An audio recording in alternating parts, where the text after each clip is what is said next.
Hello dear friends, आप सभी का वेलकम है आपके अपने यूट्यूब चैनल तनु क्लासेस .com में। कैसे हैं आप लोग, बताइएगा फटाफट। आज की स्टडी में हम लोग जो है पॉलिटिकल साइंस यानी कि राजनीति शास्त्र का जो 9th चैप्टर है जिसका नाम है वैश्वीकरण यानी कि ग्लोबलाइजेशन, इसी का हम लोग पहले तो थ्योरी पढ़ चुके हैं, पूरे तरीके से आपको एक्सप्लेनेशन जो है कर चुके हैं 9वां चैप्टर का। उसी का जो है आज हम लोग इंपॉर्टेंट ऑब्जेक्टिव क्वेश्चन को करने वाले हैं, यानी कि वैसे प्रश्नों को करेंगे जो कि आपके एग्जाम में या तो पूछा हुआ है या फिर आपके एग्जाम के लिए काफी इंपॉर्टेंट है। इसलिए मैं आप लोगों से रिक्वेस्ट करूंगा वीडियो को लास्ट तक देखने के साथ साथ सभी प्रश्न का आंसर भी दीजिए ईमानदारी से। जो भी प्रश्न आपसे नहीं बनेगा उसको 1 से 2 बार वीडियो खत्म होने के बाद देख लीजिएगा, 100% आपको याद हो जाएगा। ठीक है, तो वीडियो को शेयर कर दीजिए ताकि आपके जितने भी दोस्त हैं वो भी ज्वाइन हो जाए। वैश्वीकरण चैप्टर का नाम है, थ्योरी अगर नहीं पढ़े हैं तो आपको डिस्क्रिप्शन पे या फिर चैनल का प्लेलिस्ट पे जाकर के पूरे थ्योरी को पढ़ लेना है। ठीक है, चलिए शुरू करते हैं। पहला प्रश्न देखिए आपके समक्ष स्क्रीन पर, कौन भूमंडलीकरण का आलोचक नहीं है? बताइएगा निम्न में से कौन है जो कि भूमंडलीकरण का आलोचक नहीं है? तो हम लोग ये तो जानते हैं कि ए.जी. फ्रैंक हो गया, ई बालरस्टीन हो गया और एक नॉम चोम्स्की हो गया। ये तीनों जो है भूमंडलीकरण का आलोचक है। अच्छा, वैश्वीकरण जो है वो एक प्रकार का भूमंडलीकरण है। ध्यान रखिएगा, वैश्वीकरण क्या है? एक प्रकार का भूमंडलीकरण। तो भूमंडलीकरण का आलोचक कौन नहीं है? तो इसका जो राइट आंसर है वो हो जाएगा मनमोहन सिंह, ऑप्शन डी। ठीक है, बाकी ये तीनों है। अगला प्रश्न है, किसने कहा कि साम्राज्यवाद पूंजीवाद का जो है अंतिम चरण है? ये बात किसने कहा कि साम्राज्यवाद जो है, साम्राज्यवाद वो जो है पूंजीवाद का अंतिम चरण है? ये बात किसने कहा?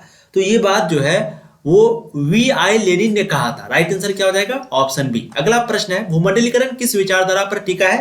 तो भूमंडलीकरण जो है वो उदारवाद विचारधारा पर टिका है। राइट आंसर आपका ऑप्शन डी हो जाएगा। ठीक है, बहुत बढ़िया। अगला प्रश्न क्वेश्चन नंबर 4, विश्व के संदर्भ में सोचो, देश के हित में करो। ये सूत्र जो है वो किसने प्रचारित किया था? बताइए। विश्व के संदर्भ में सोचने के लिए कहा है, पूरी दुनिया को लेकर के, और देश के हित में करने के लिए कहा है। और ये जो फॉर्मूला है, ये जो सूत्र है वो किसने प्रचार प्रसार किया है, प्रचारित किया है? बताइएगा उसका नाम फटाफट। बिल्कुल, इसका नाम है मनमोहन सिंह ने, है ना। तो इस बात को किसने कहा है? मनमोहन सिंह ने कहा है। राइट आंसर ऑप्शन डी हो जाएगा। अब अगला प्रश्न है क्वेश्चन 5, किसने कहा कि भूमंडलीकरण जो है वो विशिष्टवाद का सार्वभौमिकरण या सार्वभौमवाद का विशिष्टीकरण है? बताइए, ये बात किसने कहा था कि भूमंडलीकरण जो है वो विशिष्टवाद का सार्वभौमिकरण या सार्वभौमवाद का विशिष्टीकरण है? ये बात किसने कहा था? इसका राइट आंसर हो जाएगा आपका रॉबर्टसन ने, ऑप्शन आपका बी हो जाएगा। बहुत बढ़िया। अगला प्रश्न है, भारत में नई आर्थिक नीति की शुरुआत किस प्रधानमंत्री ने की थी? तो भारत में नई आर्थिक नीति की जो शुरुआत है वो किया था नरसिम्हा राव ने, ऑप्शन आपका बी हो जाएगा 6 नंबर का। बहुत बढ़िया।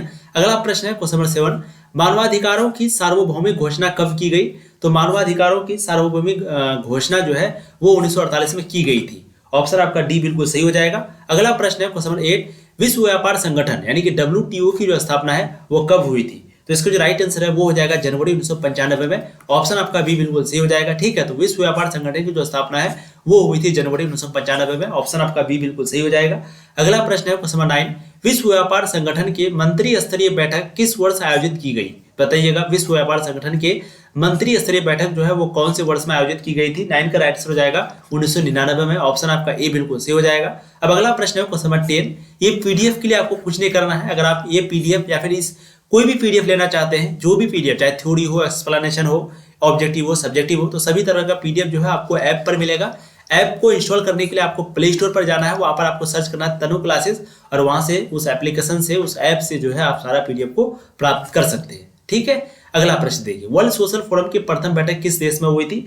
तो वर्ल्ड सोशल फोरम की प्रथम बैठक जो है वो हुई थी ब्राजील में। ऑप्शन आपका ए बिल्कुल सही हो जाएगा। ध्यान रखिएगा, वर्ल्ड सोशल फोरम WSF, इसकी जो प्रथम बैठक है वो ब्राजील में हुई थी, ये चीज को ध्यान रखना है। अब अगला प्रश्न है, भारत में नई आर्थिक नीति यानी कि NEP, नई आर्थिक नीति, ये जो है किस वर्ष शुरू की गई थी भारत में? 11 का राइट आंसर हो जाएगा 1991 में। ध्यान रखिएगा, भारत में नई आर्थिक नीति जो है 1991 में शुरू की गई थी। अगला प्रश्न है क्वेश्चन नंबर 12, वैश्वीकरण के कारण विश्व का स्वरूप जो है वो किस प्रकार का हो गया? तो वैश्वीकरण के कारण विश्व का जो स्वरूप है वो वैश्विक गांवों के जैसा हो गया है। कहने का मतलब है वैश्विक गांव मतलब विश्व स्तरीय गांव। जैसे आज के दिन हम लोग कोई भी सामान खरीदना चाहेंगे तो ये पूरे दुनिया में कहीं भी मिल जाता है, कोई भी वस्तु को चाहेंगे वो भी कहीं मिल जाता है ना। आज ऐसा नहीं कि कोई चीज को लेने के लिए हम लोगों को अमेरिका या कोई चीज को लेने के लिए इंडिया से चाइना और कहीं जाना पड़ता है, ऐसा नहीं है। हम लोग को घर बैठे ही सारा चीज मिल जाता है। तो ये किसके कारण हो पाया? वैश्वीकरण के कारण ही, ठीक है। वैश्वीकरण के कारण जो है पूरा दुनिया जो है एक गाँव के जैसा बन गया है। जैसे हम लोग एक गाँव में कभी भी कहीं भी चले जाते हैं, तो वैसे ही पूरी दुनिया हो गया। आज के दिन आप कभी भी किसी भी समय कहीं भी जा सकते हैं, ठीक है। तो राइट आंसर क्या हो जाएगा? Option A. अगला प्रश्न है, वैश्वीकरण की नीति से सबसे अधिक प्रभावित जो है कौन हुआ है? तो बिल्कुल वैश्वीकरण की नीति से सबसे अधिक जो प्रभावित हुआ है, जो नुकसान हुआ है, वो है गरीब को। गरीब जो है बेचारा वो और गरीब होते चला गया, और अमीर जो है वो और अमीर हो गया। किसके कारण? वैश्वीकरण की नीति के कारण।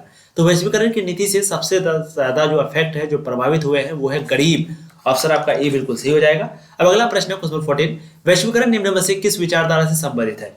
तो वैश्वीकरण जो है वो उदारवाद विचारधारा से संबंधित है। राइट आंसर आपका ऑप्शन बी हो जाएगा। अब अगला प्रश्न है क्वेश्चन 15, भूमंडलीकरण किस विचारधारा पर टिका है? तो भूमंडलीकरण जो है वो उदारवाद विचारधारा पर टिका है ना। राइट आंसर आपका ऑप्शन सी हो जाएगा। अगला प्रश्न है क्वेश्चन 16, निम्नलिखित में से कौन भूमंडलीकरण का आलोचक नहीं है? तो फिर से वही प्रश्न घुमा दिया आपका, ठीक है। कौन नहीं है? मनमोहन सिंह नहीं है, ठीक है। तो वैश्वीकरण भूमंडलीकरण का आलोचक कौन नहीं है? मनमोहन सिंह। तो इस वीडियो में भी हम लोगों ने जो है टोटल आपको 16 प्रश्नों को करवाए। सभी प्रश्न आपके लिए इंपॉर्टेंट था। जो भी नहीं बना होगा उनको एक बार देख लीजिएगा। वीडियो को अगर अभी तक लाइक नहीं किए तो प्लीज वीडियो को लाइक कर दीजिए, एक बार शेयर भी कर दीजिए। जो भी दोस्त नहीं देख पाया है तो वीडियो खत्म होने से पहले एक बार शेयर कर दीजिए, ठीक है। और चैनल में पहली बार आए हैं तो सब्सक्राइब भी कर लीजिए, क्योंकि यहाँ पर आपको पूरी तरीके से पढ़ाई जाती है। बाकी आप प्ले स्टोर पर जाकर के ऐप को जरूर इंस्टॉल कर लीजिए, वहां पर आपको सारा PDF मिल जाएगा। Thank you so much.